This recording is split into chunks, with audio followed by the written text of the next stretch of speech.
tentang informasi bimbingan dan konseling keluarga akan menyajikan masalah-masalah tentang keluarga, pengasuhan, konflik yang terjadi dalam keluarga. Itu akan mempengaruhi harmonisasi keluarga. Harmonisasi keluarga itu akan menjadikan suatu basic dan dasar untuk bisa menciptakan ketahanan keluarga. Maka teman-teman kita dari sini akan hadir, yaitu mahasiswa semester 7B di program studi bimbingan dan konseling FKIP UHAMKA akan mengampilkan diskusi bersama-sama dengan teman-teman yang lain dalam bentuk suatu informasi, pengetahuan bagaimana memberikan layanan bimbingan dan konseling bagi keluarga yang memiliki permasalahan. Terima kasih. Ayo kita ikuti bersama. Assalamualaikum warahmatullahi wabarakatuh teman-teman semua. Waalaikumsalam warahmatullahi wabarakatuh. Oke teman-teman semua, kita kelas 7B akan membahas tentang materi dari salah satu konflik masalah keluarga yaitu KDRT. Sebelumnya yang saya hormati yaitu Bu Titik Haryati selaku dosen pengampu mata kuliah BK Keluarga. Kita mulai teman-teman semua. Iya. Nah, sebelum kita masuk ke konsep KDRT, kita harus tahu dulu dong apa itu pengertian KDRT sendiri. Nah, di sini tuh ada pengertiannya nih. KDRT merupakan satu bentuk kekerasan terhadap perempuan dan laki-laki. Nah, berarti di sini artinya sebenarnya tuh KDRT itu nggak cuma terjadi pada perempuan, karena pada prospek lapangannya itu kan biasanya kan terjadi pada perempuan ya. Tapi ternyata dalam pengertian ini teman-teman perlu pahami bahwa KDRT sebenarnya bisa jadi pada laki-laki juga. Terus KDRT kekerasan terhadap perempuan secara umumnya itu terdapat dalam pasal 1 dideklarasikan pada PBB tentang penghapusan kekerasan terhadap perempuan, yaitu dengan arti Declaration on the Elimination of Violence Against Women pada tahun 1993, yaitu bunyinya adalah setiap tindakan kekerasan berbasis gender-based violence yang berakibat atau berpeluang mengakibatkan kesengsaraan atau penderitaan secara fisik, seksual atau psikologis, termasuk ancaman tindakan tertentu, pemaksaan atau perampasan kemerdekaan secara sewenang-wenang, baik yang terjadi di depan umum masyarakat atau pribadi. Jadi, semisal teman-teman merasakan ada ancaman dalam fisik, seksual ataupun psikologis, itu termasuk KDRT. Nah, yang kedua ada kebijakan tentang kekerasan dalam rumah tangga. Nah, di sini ada Undang-Undang Nomor 23 Tahun 2004 tentang penghapusan kekerasan dalam rumah tangga. Yang bunyinya adalah KDRT adalah setiap perbuatan terhadap seseorang, terutama perempuan, yang berakibat timbulnya kesengsaraan atau penderitaan secara fisik, seksual, psikologis, dan atau penelantaran rumah tangga, termasuk ancaman untuk melakukan perbuatan pemaksaan atau perampasan kemerdekaan secara melawan hukum dalam lingkup rumah tangga. Ada dalam pasal 1 angka 1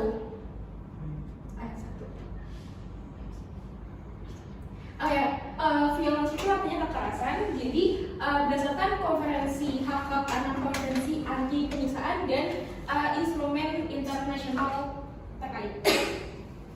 Jadi di contoh bentuk kekerasan KDRT ya. Dimana kalau misalnya seandainya kalian sudah berumah tangga ya, pukulan itu termasuk dari bentuk KDRT ya, dimana pukulan itu artinya adalah membanting atau menampar atau membenturkan, kemudian menggigit, mencubit, memilih atau menarik telinga, terus ada menggoncang-goncangkan tubuh anak, menjambak rambut, ada melukai anak, meredam melampar anak, mencakar, membakar, menyiram dengan air mendidih atau panas.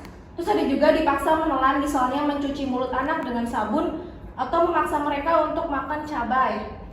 Kekerasan tersebut kadang-kadang tangan atau dengan sebuah alat, cambuk atau tongkat, ikat pinggang, sepatu, sendok kayu, tongkat, rotan, dan dengan menggunakan benda lainnya. Jadi kekerasan itu bukan hanya dalam bentuk melewati tangan, tapi bisa juga melewati benda-benda yang ada di sini. Nah, sebenarnya kan kita tahu ya kalau misalnya orang-orang atau anak-anak yang dapat KDRT itu pasti kan ada dampaknya. Nah, di sini tuh contoh yang bisa kita lihat di lingkungan sekitar itu mungkin yang pertama ada beberapa orang yang merasa takut ketika mungkin ada terjadinya konflik di lingkungan sekitar, terus juga mungkin merasa malu, terus juga nggak percaya diri gitu untuk tampil di lingkungan sekitar, terus juga mungkin lebih cenderung temperamental juga, sering marah atau lainnya. terus lebih cenderung juga menarik diri, kayak suka sendirian, terus suka mengucilkan diri, dan lebih banyak lagi mungkin mereka yang terkena dampak KDRT merupakan orang-orang yang tidak percaya diri atau rendah diri. Nah, ini bentuk-bentuk kekerasan secara psikis. Yang pertama, sering mengkritik atau meremehkan atau merendahkan harga diri anak. Nah, ini bentuknya ya. Jadi bukan hanya dalam bentuk kekerasan, tapi bisa juga dalam bentuk sering mengkritik atau meremehkan atau merendahkan harga diri anak. Kemudian sering membentak anak, mengabaikan dan menolak ketika anak membutuhkan bantuan, memanggil anak dengan nama yang merendahkan, mempermalukan anak di depan orang lain, mengancam secara fisik, kemudian menghukum anak. Nah, yang keduanya ini mengabaikan, melantarkan, meninggalkan anak, menjadikan anak sebagai bulan-bulanan kekerasan dalam rumah tangga, mendorong anak untuk terlibat dalam kegiatan kriminal, terus-menerus mengabaikan anak dan menolak untuk menunjukkan kasih sayang, tidak mencintai anak, mengancam dengan kata-kata umum tidak akan mencintainya. Jadi dari sini kita tahu ya teman-teman, KDRT atau kekerasan itu bukan hanya melalui sebuah gerakan tangan atau sebuah gerakan dari benda, tapi bisa juga melalui mulut kita nih teman-teman.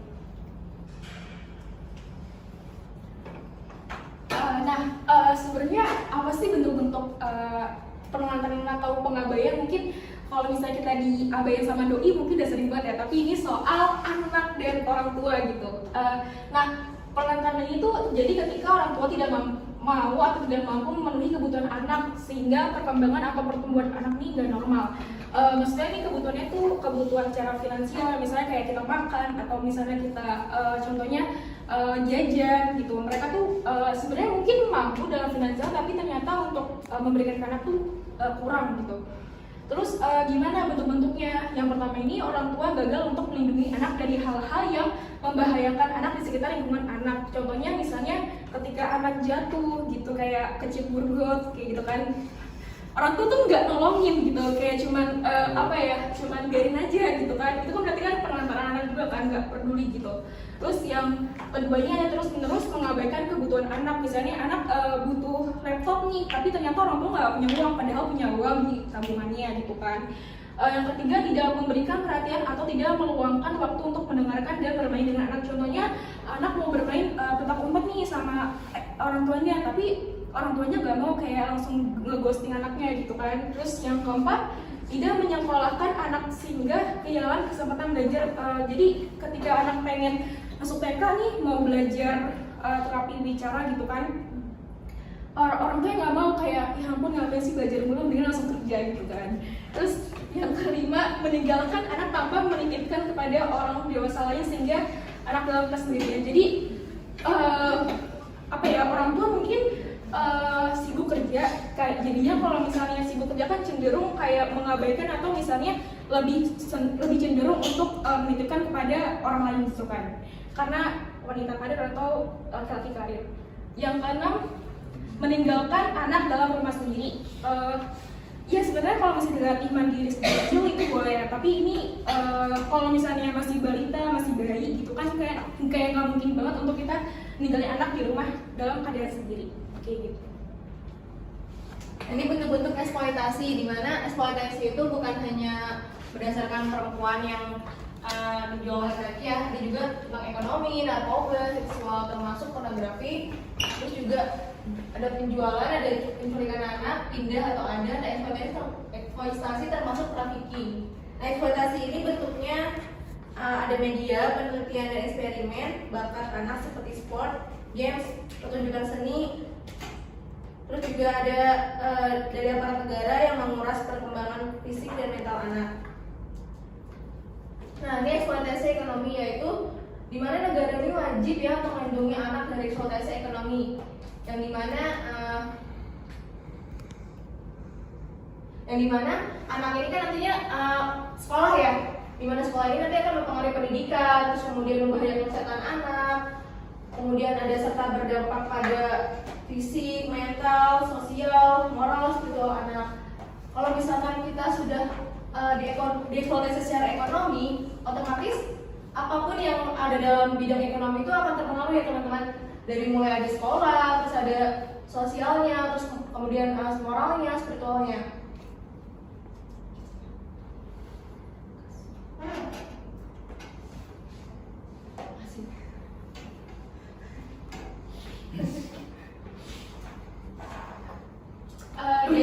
dalam pasal 32 KHA tentang eksploitasi ekonomi berkaitan dengan pertama KILO 138 Relatif Undang-Undang Nomor 20 Tahun 1999 dan KILO 182 dengan Relatif Undang-Undang Ayat 1 Tahun 2000.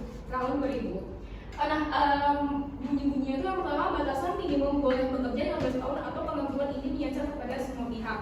Yang kedua, meski sudah 15 tahun tidak boleh ada BPTA dengan jenis perbudakan atau perhambaan atau slavery yang mirip perbudakan atau PRTA, penjualan dan perdagangan anak, penjualan kerja atau kerja paksa karena utang, kerja paksa, kerja wajib atau compulsory labor, hingga memaksa anak untuk terlibat angkatan bersenjata,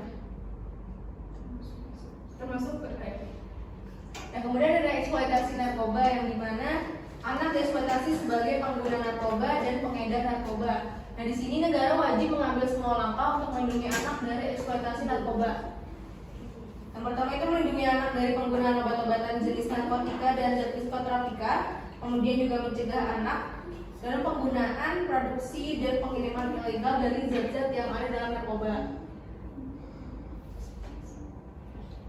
Nah, eksploitasi seksual ini, negara wajib melindungi anak dari segala bentuk eksploitasi maupun penyalahgunaan seksual yang membutuhkan langkah-langkah. Yang pertama itu ada nasional, bilateral, terus ada multilateral. Nah, eksploitasi seksual ini untuk melindungi anak ini dari ada 3 bentuk khususnya, itu yang pertama bujukan atau inducement atau termasuk paksaan atau coercion terhadap anak untuk melakukan kegiatan seksual yang tidak sah. Terus yang kedua, eksploitasi anak dalam pelacuran atau praktik seksual lainnya yang tidak sah. Yang ketiga, eksploitasi anak dalam pertunjukan serta segala bentuk pornografi. Nah, ketiga ini merupakan bentuk-bentuk khusus yang berkaitan dengan eksploitasi seksual anak. Kemudian di sini ada pasal tentang trafficking, yaitu jual, culik, dan pindah atau trafficking, di mana dalam pasal 34 KH ini memiliki perbedaan, namun ketiganya saling berkaitan. Keterkaitannya tidak hanya terjadi dalam pasal 34 saja, melainkan antar pasal. Yang pertama ada yang dimaksud dengan jual, culik, dan pindah itu ada dari pindah trafficking, terus ke culik, baru ke jual, nanti begitu lagi prosesnya. Dimana pindah trafficking itu termasuk dalam eksploitasi ekonomi pasal 32. Nah, dieksploitasi sebagai penggunaan dan pengedar narkoba dalam pasal 33. Terus eksploitasi seksual pada pasal 34, eksploitasi bentuk lain pada pasal 36. Jadi pada pasal 34, 32, 33, 34, 36 ini saling berkaitan pada kasus jual, culik, dan pindah. Nah, tadi kan kita ada yang ngebahas KDRT kan. Ini sempat disinggung lagi tentang bentuk-bentuk KDRT. KDRT merupakan bentuk kekerasan ya. Di sini bentuk-bentuknya itu bisa kekerasan fisik atau physical violence, terus juga ada kekerasan psikologis atau emotional violence, terus juga ada kekerasan seksual atau sexual violence, dan kekerasan ekonomi atau economic violence. Nah, ini data KDRT pada tahun 2017 yang dimana terdapat kasus 245.548 kasus yang diperoleh dari 358 pengadilan agama dan 13.602 kasus yang ditangani oleh 233 lembaga mitra pengadaan layanan yang tersebar di 34 provinsi. Nah, di sini bunyinya dari pasal tersebut adalah kekerasan di ranah persoalan masih menempati posisi tertinggi di 245.548 kasus. Kekerasan terhadap istri yang berujung pada perceraian. Nah, kata ketua subkomisi. Nah, pemantauan Komnas Perempuan Indra Warsi di Gedung Komnas Perempuan Jakarta pada tanggal 7 bulan 3 2017 pada hari Selasa. Nah, yang kedua ini ada data dari KPPA. KPPA merupakan lembaga yang berwenang dalam perlindungan perempuan dan perlindungan pada anak tahun 2022, artinya masih baru-baru ini. KPPA ini menurut KPPA hingga Oktober 2022 sudah ada 16.261 kasus KDRT di seluruh Indonesia. Artinya pada rentang persentasenya itu 79,5% atau sebanyak 16.745 korban adalah perempuan. Artinya dalam hal ini sekitar persentase 79,5% merupakan korban tersebut kebanyakan perempuan dan tersebar di seluruh Indonesia. KDRT juga menimpa laki-laki sebanyak 2.948 menjadi korban. Jadi laki-laki dan perempuan tidak boleh abai karena masing-masing memiliki resiko menjadi korban KDRT. Nah, ini kategori KDRT menurut Komnas Perempuan. Nah, Komnas Perempuan membagi menjadi kekerasan di ranah persoalan, ranah komunitas, dan ranah negara. Yang pertama itu ada di ranah personal atau rumah tangga, kekerasan yang tertinggi yaitu kekerasan terhadap istri dengan kasus 5.740 kasus. Dan kekerasan dalam pacaran atau KDP mencapai 2.171 kasus. Dan kasus kekerasan terhadap anak perempuan 1.799 kasus. Yang lainnya adalah kekerasan yang dilakukan pada mantan suami, mantan pacar, serta terhadap pekerjaan rumah tangga. Nah, teman-teman semua yang punya pacar, hati-hati ya teman-teman semuanya dalam bentuk kekerasan KDRT. Dari seluruh hal yang udah kita bahas, pastinya dari apa yang kita sudah lakukan itu pasti kan ada penyebabnya ya. Nah, penyebabnya itu dalam KDRT ini yang pertama itu adalah ekonomi. Jadi karena tahun 2022, tahun 2018, 19, 20 kan pasti kan Indonesia kan nggak selalu maju ya. Jadi maksudnya dalam perekonomian pasti ada turun naiknya gitu kan. Nah, ekonomi pasti sangat memungkinkan jadinya KDRT. Yang kedua, perselingkuhan. Yang ketiga adalah poligami. Keempat adalah pengasuhan. Yang kelima tanggung jawab. Keenam adalah konflik internal dan eksternal. Maksudnya mungkin dalam keluarga pasti kan ada yang ikut campur, kayak contohnya mertua, kakak ipar, ya problematiknya kayak gitu kan pasti. Ketujuh, keluarga tidak harmonis. Yang kedelapan, tidak ada peran dalam anggota keluarga. Nah, ini ada pencegahan agar tidak terjadi KDRT ini teman-teman. Yang pertama tuh memahami dulu ya tujuan perkawinan. Jadi sebelum kita menikah kita pahami dulu nih maksudnya melakukan perkawinan itu apa. Terus kalian itu melakukan pernikahan itu seperti apa gitu ya. Terus kemudian saling cinta. Nah, ada kan yang perjodohan ya, perjodohan tanpa cinta kan ada yang menikah langsung terus tiba-tiba cerai gitu. Ada yang nggak cerai tahu-tahu KDRT. Terus ada lagi membina harmonisasi keluarga, saling menghormati dan menghargai, kemudian ada keterbukaan dalam manajemen keluarga, komunikasi dengan baik. Ini adalah kunci dari pencegahan agar tidak terjadi KDRT, meningkatkan kemitraan pasutri.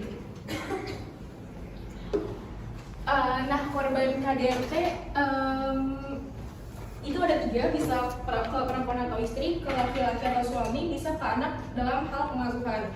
Kalau misalnya perempuan itu cenderungnya mungkin gaya hidupnya ya, perempuan kan pasti mau model banget kan, hedonisme. Terus juga yang kedua itu ada tuntutan ekonomi, artinya mungkin istri terlalu banyak menuntut suami dalam hal contohnya misalnya tiap bulannya harus ngasih segini gitu, belum lagi gaya hidupnya, belum lagi belanja bulanannya gitu kan.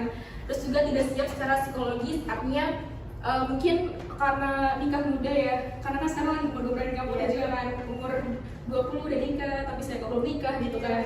Terus juga laki-laki atau suami ini korban laki-laki ya, perspektif laki-lakinya itu karena ekonomi. Mungkin karena acuan dari istrinya yang menuntut ekonomi, suaminya juga karena ekonomi atau karena pekerjaan jadinya begitu. Terus kedua itu ada karena perselingkuhan, mungkin karena tuntutan istri yang banyak sehingga udahlah ke yang lain aja lah ya, yang lebih wow gitu. Terus yang ketiga tanggung jawab dalam keluarga, makanya dalam laki-laki kan butuh banget komitmen dalam hubungan gitu. Nah, komitmen ini akan mengacu pada ketika kalian berkeluarga nantinya. Terus ya selanjutnya itu pengaruh obat terlarang atau narkoba. Ya, kebanyakan obat kan hidupnya kacau gitu. Terus yang ketiga itu anak kena pengasuhan. Jadi karena dianggap membebani, karena mungkin anak kayak ada Allah nih gitu. Jadi kan gue nggak bisa kan gitu. Terus pendidikan. Pasti kan sekarang kan banyak banget orang tua yang pengen anaknya tuh bisa bahasa Inggris gitu. Nah, karena mungkin pendidikan itu yang mengacu pada sekolah yang pengen selangit, padahal bangunnya tuh nggak setara sama apa yang diinginkan. Terus pola asuhnya juga nggak sama apa yang diinginkan sama kita, jadinya pengasuhan lah yang dikorbanin. Oke teman-teman, sekian dari presentasi kelas 7B. Jika ada yang berpendapat dipersilakan.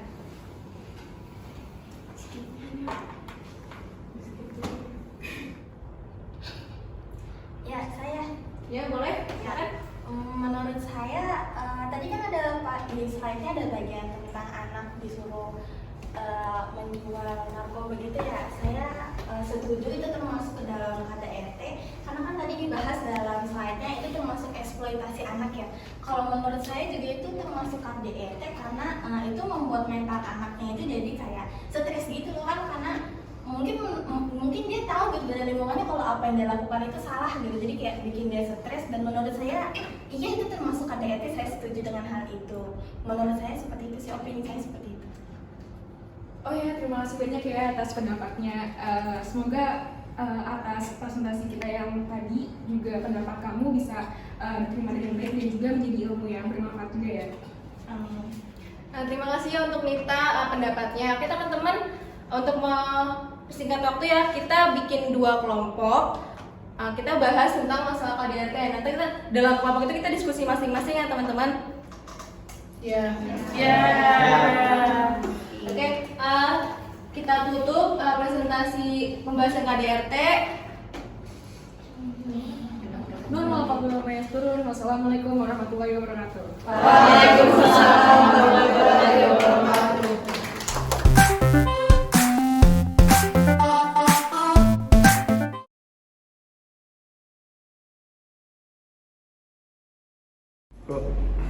Berarti dia gila gara-gara itu dong, yang apa dia nggak nerima kenyataan kalau dia tuh menjadi orang miskin.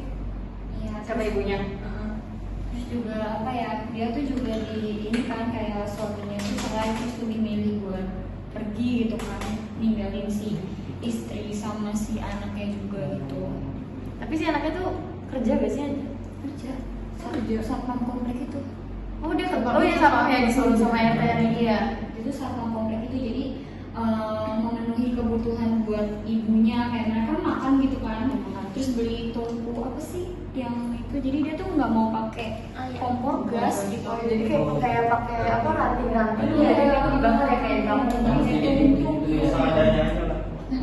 Gitu, karena ibunya juga apa sih, dia tuh kalau takut gitu katanya kalau misalnya pakai kompor gas kayak gitu, jadinya kayak lebih milih buat pakai tungku aja buat masak kayak gitu. Oke.